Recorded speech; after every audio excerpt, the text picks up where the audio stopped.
great. You have to be willing to activate the great from within. It starts with you, and it starts right now. Good morning, folks. We're back in the studio with Tyler Davis. Greg Thomas, how you doing, man? Oh, man, making it do what it do. That's what we do. That's it. Yeah, man. Keep showing up. That's it. You know, back in the office again, basically. You know, back in the saddle, whatever you want to call it, like we are. I like this topic today. We're just trying to build on the past episodes. Absolutely. And this one does it effectively. Yeah, it does. And it's something that we can all use. For sure. Everybody listening. And we're continuing to hone in on, Man, you know, what we're trying, you know what I mean? Like, yeah, absolutely. Let's get down or maybe drill it down. Yeah. Right? You really hone in on certain things, like, you know, no matter what you're trying to tackle, whatever it is, you know, you're trying to move the needle, right? We're trying to progress. We're trying to have progress, not just movement. Right. Progress. Very different things. Oh, yeah. And that's what, you know, all this is about, is progress. So today, we're going to talk about 3 what ifs. What if? Oh, man. If. Oh, man, it's so easy to get yourself caught up in that. Oh, man. I think we do it more than we realize. Oh, for sure. Because if you're not keeping track, I mean, you're doing it all day long. No doubt about it. And we're going to put a little spin on it. So these are like what ifs in the positive direction or in the direction that leads to progress. Yep. Right? Kind of, I don't want to call it good or bad. Well, you know what I mean? right, It's because just, that's what you make of it. Right. You know, you can take something that didn't go the way you wanted to and make it work in your favor by having a paradigm shift and kind of changing the way you look at things. Yeah. You know?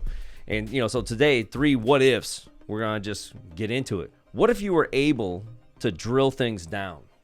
That would be pretty powerful, I would Yeah, say. I guess drill it down, like meaning, like when I say drill it down, like when something comes up and you're trying to figure it out. Do you know every aspect of what went into that outcome? Right. What are all the variables? Right.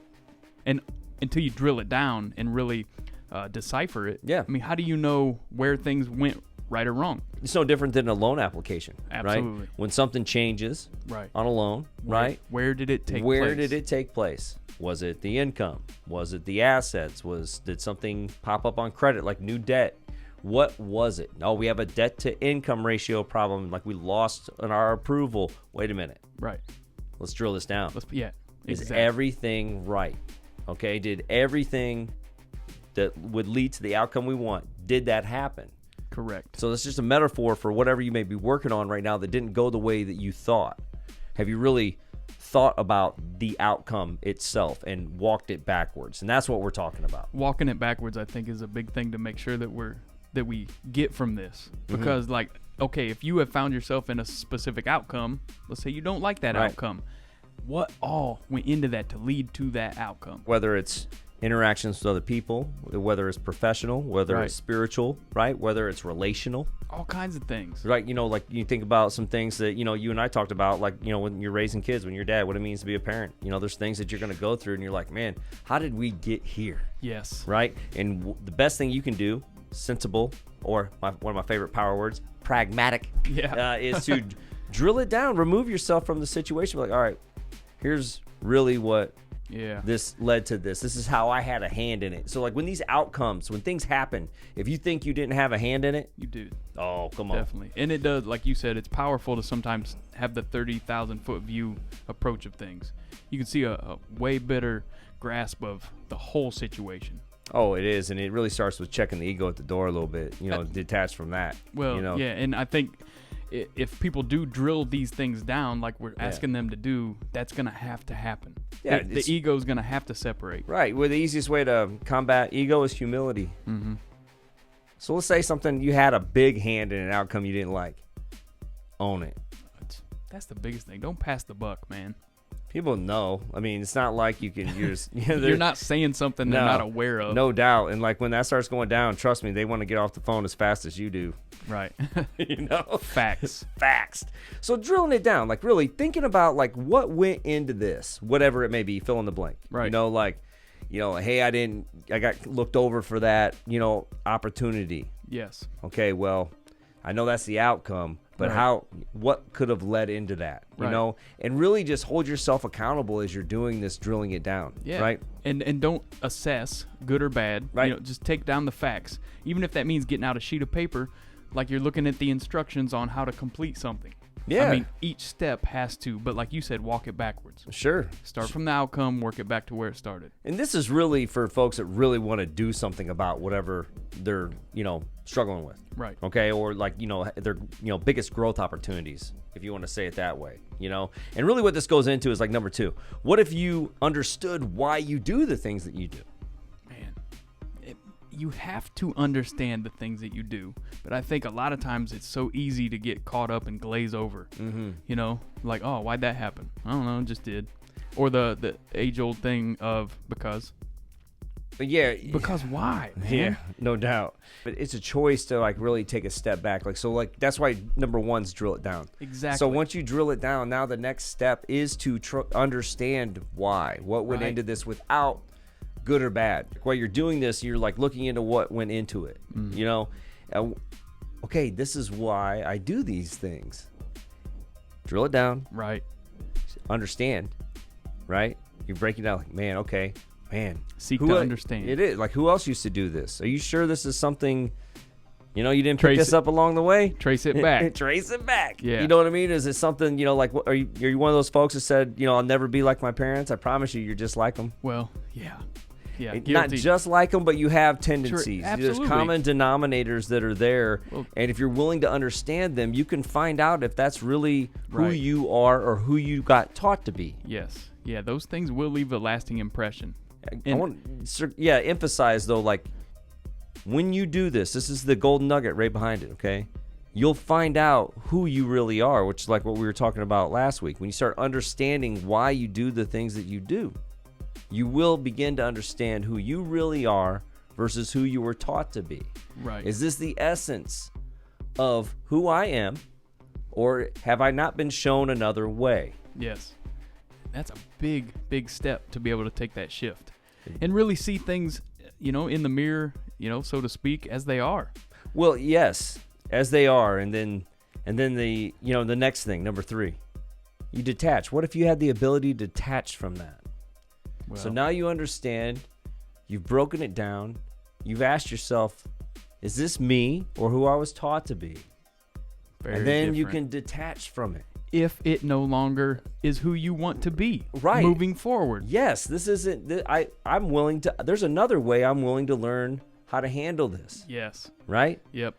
I mean, you and I both, we've discussed many times, where we're at today versus where we were, but what serves us and what does not serve us today to get to where we want to go.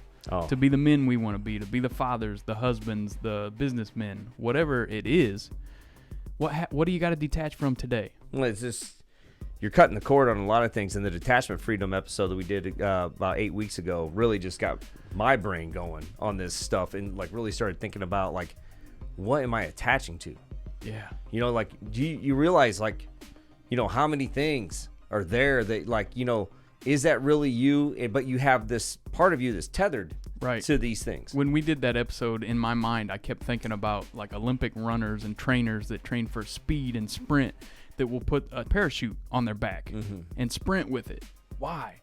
I mean, it is to create resistance and be better, but what happens when they release that? They detach from it. Sure. Man, they're fast. You just think about what you could do, to your point, like if you were to cut the parachutes, right?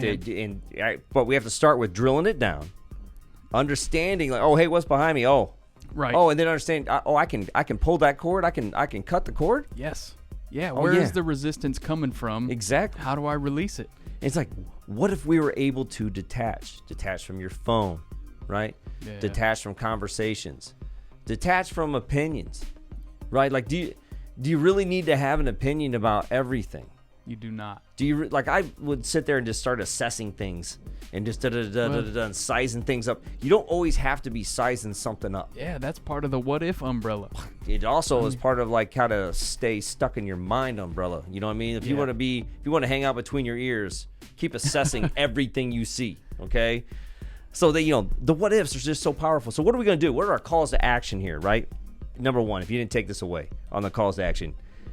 In the what if land, drilling things down, you have to get to the root of things. Man, bottom line, I can't tell how powerful that is. At least for me in my journey thus far, with addiction and all that sobriety stuff, it was like really getting back to the root. How did this begin? Yeah. When did this habit form? How did this start? And until I was able to drill it back till I was 16 years old, man, kept repeating the same actions. Oh, well, and I got to tell you, you know, that road, that path is so much smoother and so much easier to see with grace and humility. Yeah. You know, like you have to accept the apologies from yourself that you never got. You know, like the grace that you never had with yourself in the past.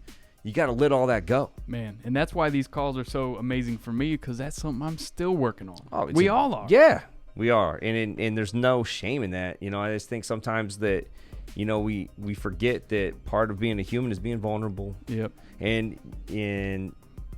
But we got to bask in it. You got to get to the root. You got to find it. You got to find it. You got to drill things down, you know? And if you really want to do that, that's how you get to the root of it.